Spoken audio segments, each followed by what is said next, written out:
This is the Roots and All podcast, and I'm your host, Sarah Wilson. Join me as I talk about all aspects of gardening with some of the top horticulturists from around the world. Hello and welcome to this week's episode, where my guests are Northern California-based musical duo Misner Smith. Sam, who is Misner, and Megan, who is Smith, comprise one of the most acclaimed acts in the Americana world. Blending elements of that genre with bluegrass, traditional folk ballads and more pop-leaning ideas, they've been described as making music that is gloriously nonconforming. Aside from their musical chops, Sam and Megan are expert gardeners who focus on pollinators, sustainability and community gardening. Listen on to find out how their connection to nature feeds into their music.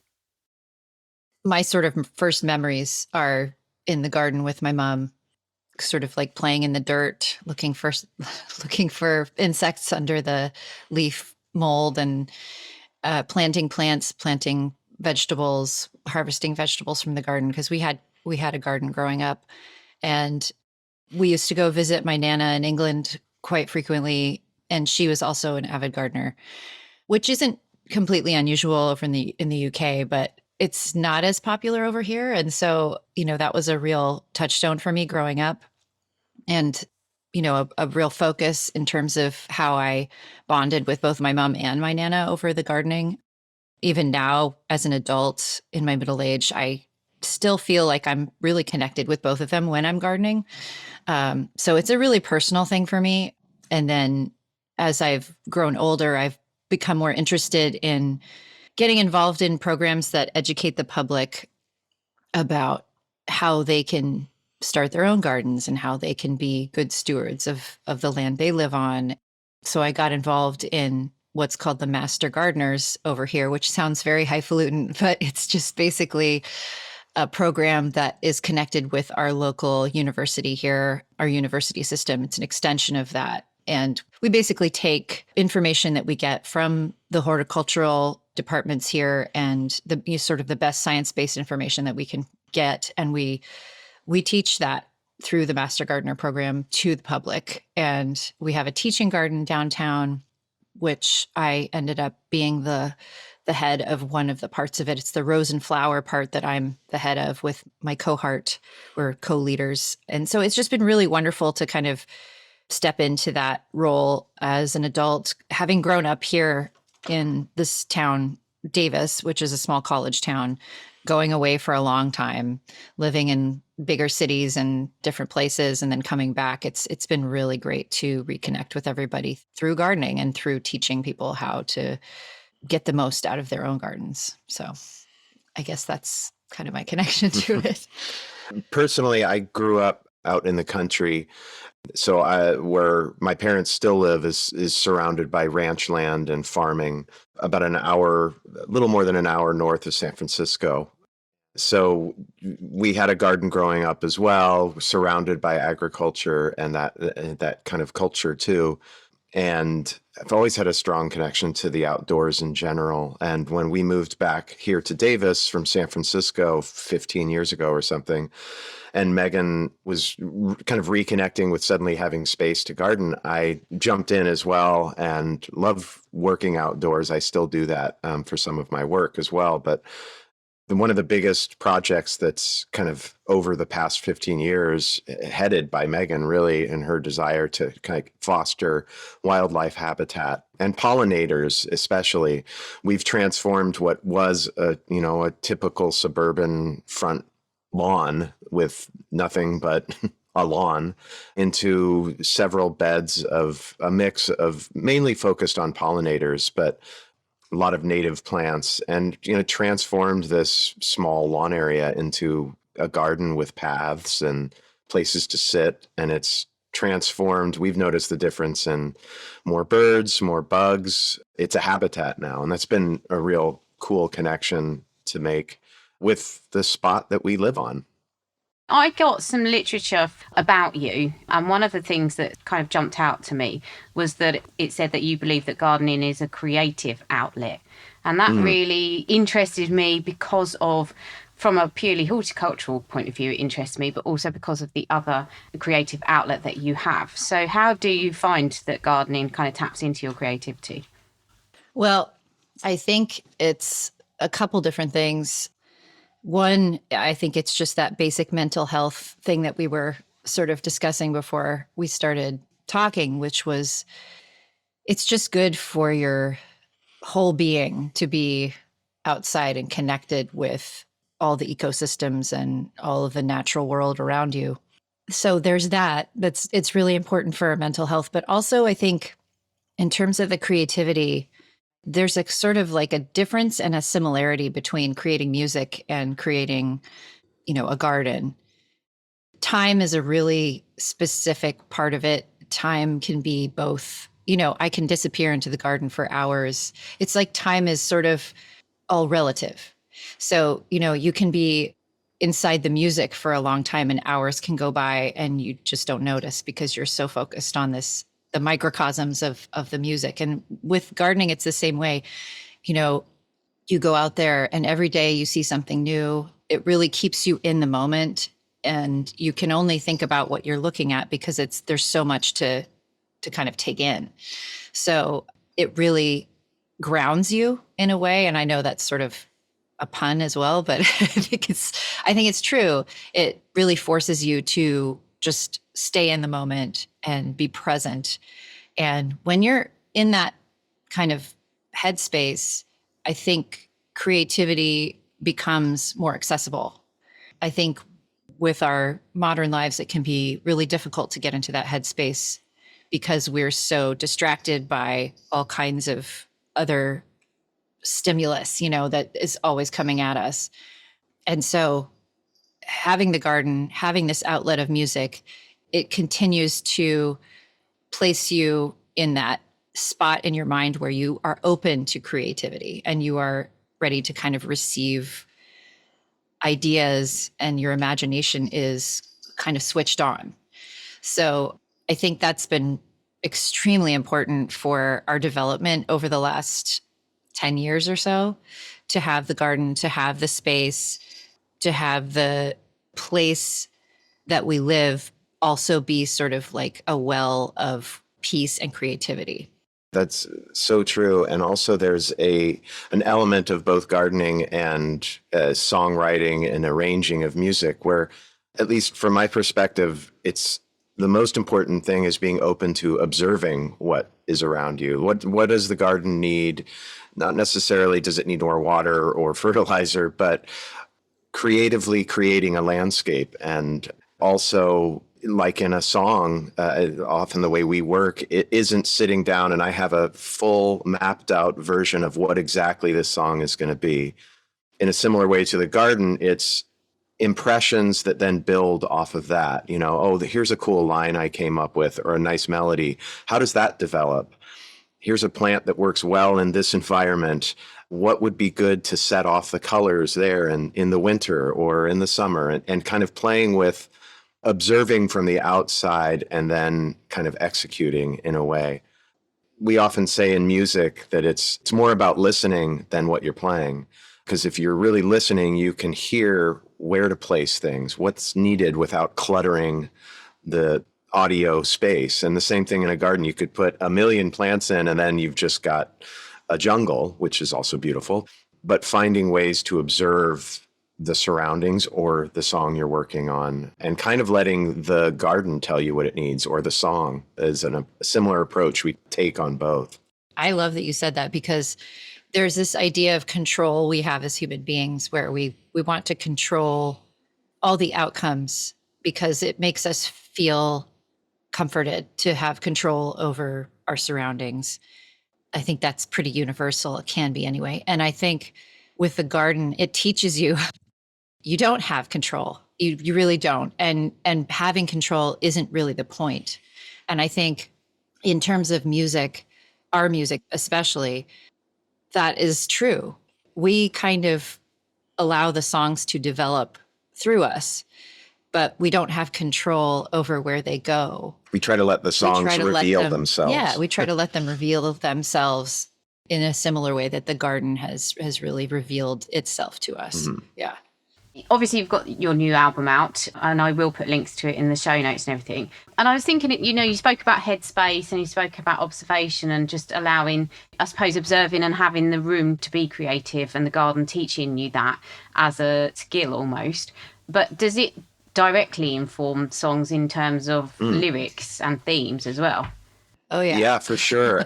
Both on this album and in some of our previous songs on other albums, there's references to being there. On one of the songs, there's a line that's, "I'm a quiet little seed waiting in a little piece of ground.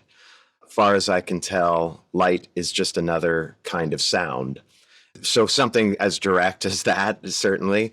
And then also just the idea that in other songs on this album, the album's called All Is Song.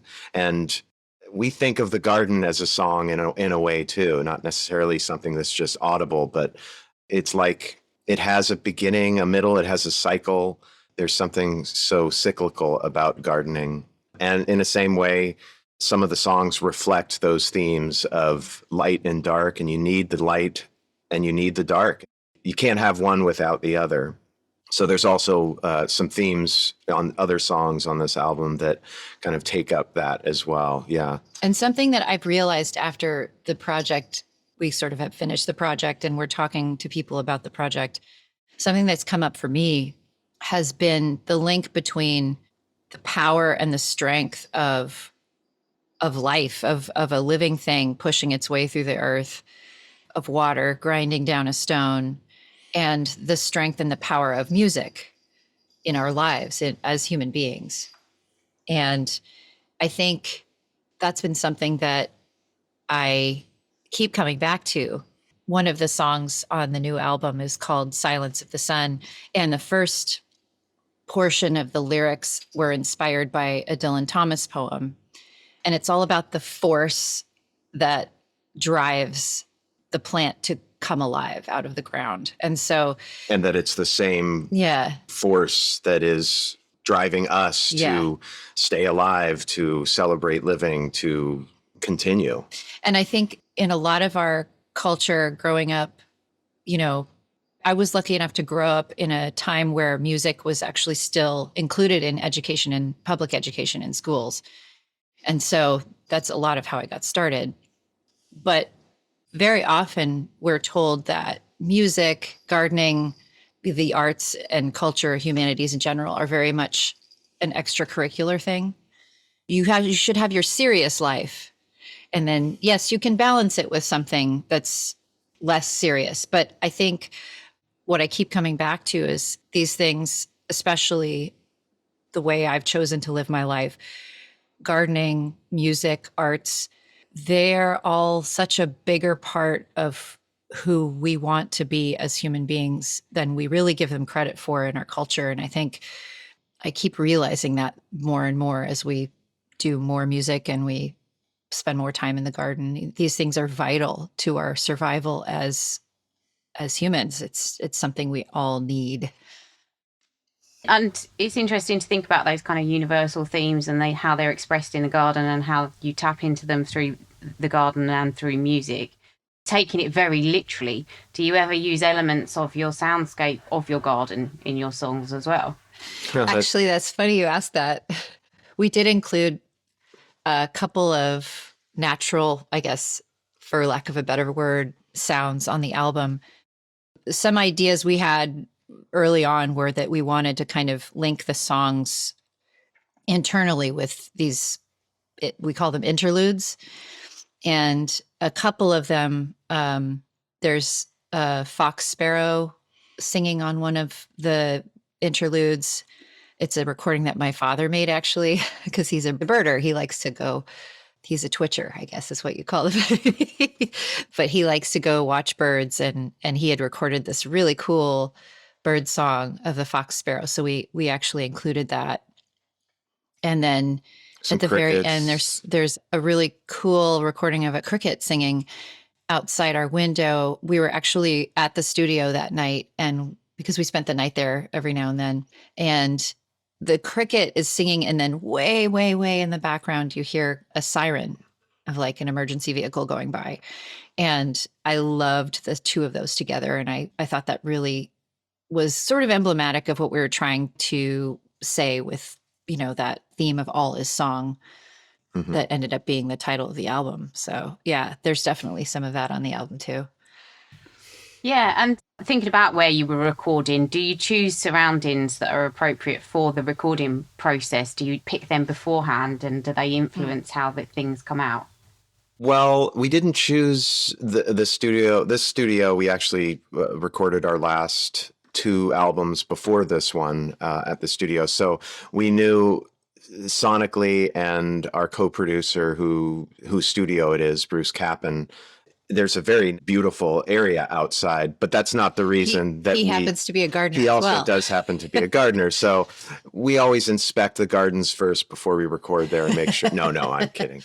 So not so much the natural environment, but the environment of recording.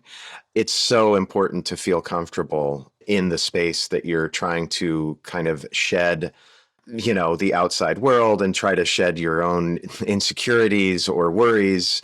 So the more comfortable in that space, it's really important in that. So being able to walk outside and decompress for a few minutes before you start recording again and have it be this beautiful garden that Bruce and Michelle have, it's certainly influenced, if we had been in an environment where you walk outside and it's just as stressful as some of the moments when you're recording, then it just wouldn't work. But it's very peaceful there. Yeah. Yeah, that's part of the recording process that I don't often consciously remember, but it is absolutely part of what we experienced during this album.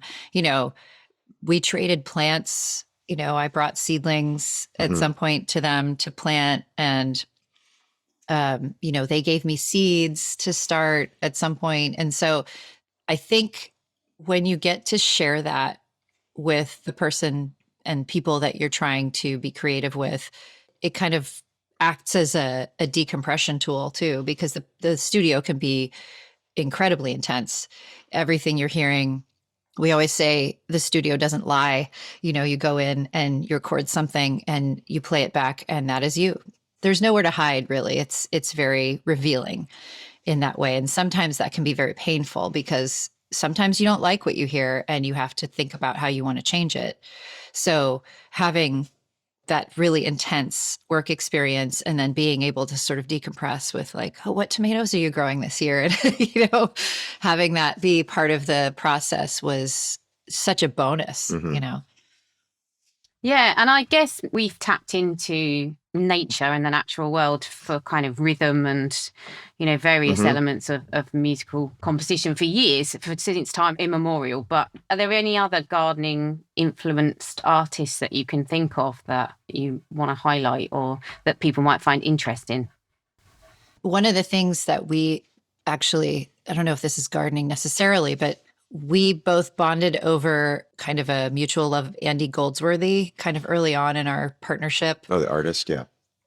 And any kind of like natural art like that, there's a lot of people doing it now. It's not just, and Andy Goldsworthy probably wasn't the first one to do it, I guess, but we did sort of bond over his art early on. I think there was a documentary out about him at that time. And so we went to see it, and then it was something we both really loved.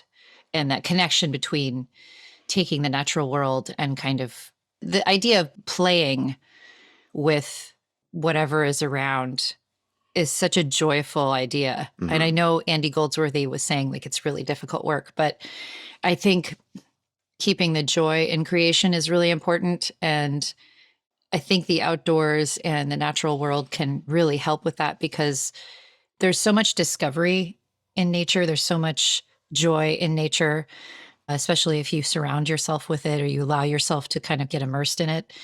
We want that in our music. We want discoveries. We want people to listen and go, oh, I didn't expect that. Or there's a sort of reveal in the music that they didn't see coming. And that is something I really love about the natural world. And I hope that that's kind of imbued in our music, because that is something that we really try to put into our creative process. So I thought it would be really nice, actually, if you could pick a track and maybe introduce it. Sure. Silence of the Sun on this record is a song that Sam wrote with initially a Dylan Thomas poem in mind. It's the one I had talked about before, with the idea of the force driving the green plants coming up through the earth, and sort of took it and ran with it in a way that, he changed the ideas a little bit, but it's still the kind of essence of that rebirth. Also, I liked, just to jump in, Yeah. I liked the idea of the sun being as powerful and huge as it is. It's, to our ears, it's silent. And I love that juxtaposition of the silence of the sun, that it's everywhere. It is the reason we're here.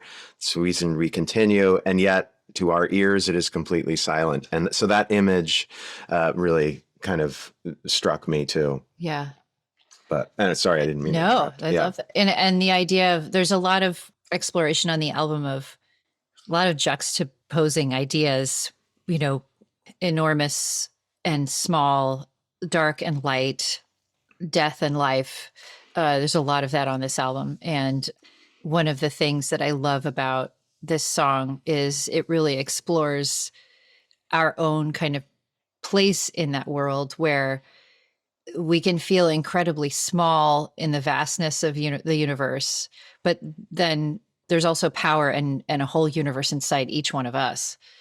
And that's an idea that gets kind of explored throughout the album, but I like how Sam wrote about it on this song in particular. And in fact, the video that we handmade for this one, when it came out as a single, we decided to make ourselves a little crazy and try our hands at some stop motion.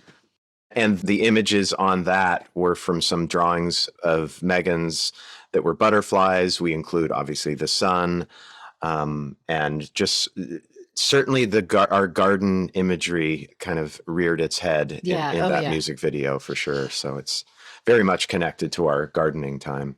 Yeah, if you're interested in the type of butterfly that's in that video, it's a painting I made of a Gulf fritillary butterfly, which is one we have it's very common here because there's a lot of passion flower vines around here, and that's their host plant.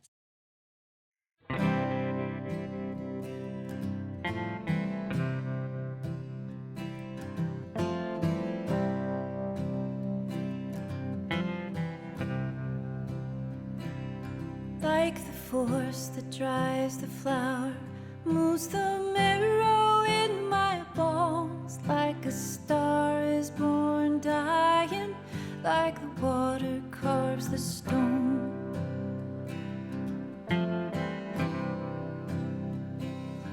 I have tread a path steady, I've been laid out on the road. I have felt love's lightness as I've trembled neath the load.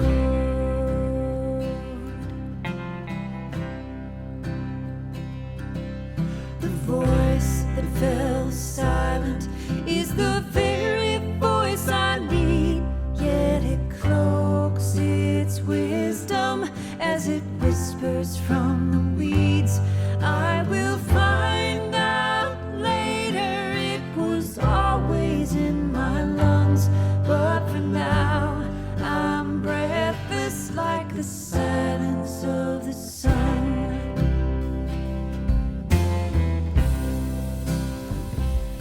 In the longing hours of morning, I lay lingering in a dream where I stood upon a levee holding back a raging stream.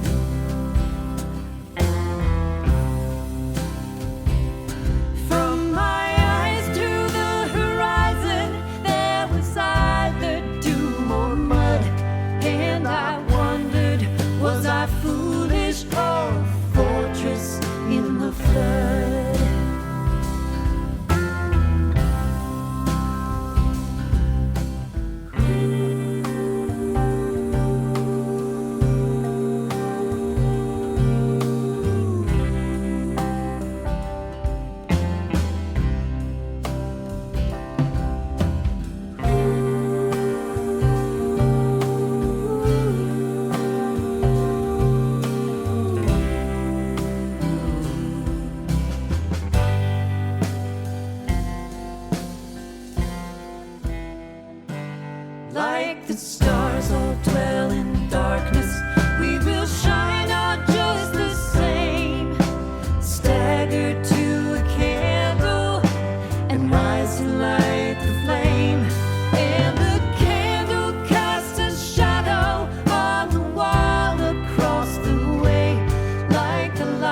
surrounds the darkness in the early hours of day.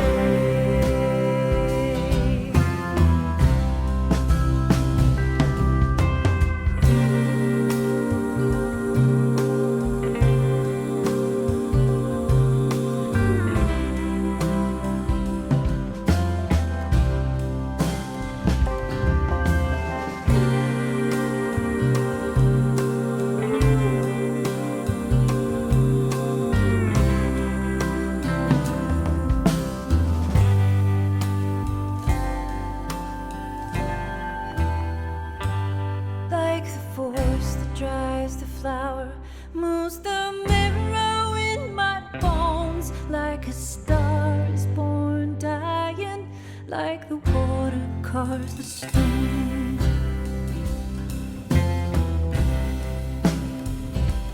I have tread a path steady, I've been laid out on the road. I have felt love's likeness as I've trembled neath the load.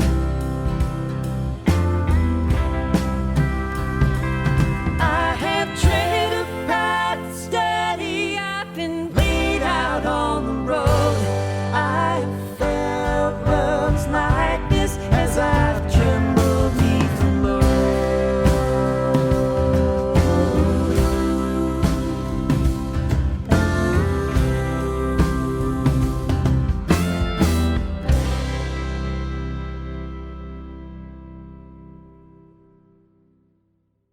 Thank you very much to Sam and Megan for speaking about their music and their gardening.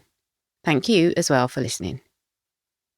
If you like this interview, I recommend checking out episode 265 with Hannah Varga, speaking about how nature inspires her art, which was released on the 27th of November 2023.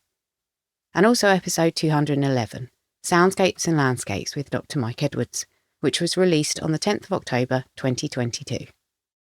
You can download or listen to the podcast direct from the website rootsandall.co.uk. Please also check out my Patreon, where you can make a one-off donation or take out a monthly subscription to help support the podcast. Because if you enjoy the show, please help it continue. I also have a GoFundMe where you can make a one-off donation. Even a one-off donation of £1 helps, and I'll be really grateful for your support. So please go to Patreon or GoFundMe and search for Roots and All Podcast.